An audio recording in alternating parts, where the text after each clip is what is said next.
Hello.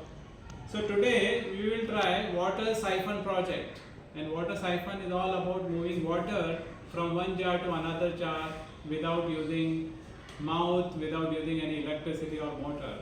And the simple way to do it is to take any size tube, any width, any size, and the way to do it is one end of the tube you need to make sure that inside the water, and slowly put the other end also, so that the water is not catching the air. There should not be any air bubble inside the tube. Once the full tube is inside the water, you can take one end of the tube, put the thumb on it and take out and leave it in the other bucket. So this way the water will flow continuously and you will see the pressure going up as the level of the tube is going down, right? So this is how you will see the water continuously flowing out from the.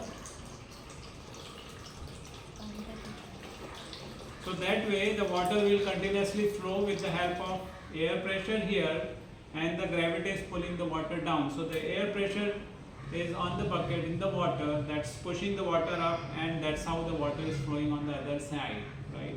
Now if you want to bring this back, just look at this, right? So now the water, this bucket is quarter or more than a quarter full now. If I pick it up and want to transfer the water back to the other bucket, so what I can do is to keep the one end inside the water and lift it up. So the water will be back to the original tub because of the air pressure is on this side and the gravity is catching on the other side. So that way the water will never stop, it will just keep back and forth flowing as long as there is no air pressure.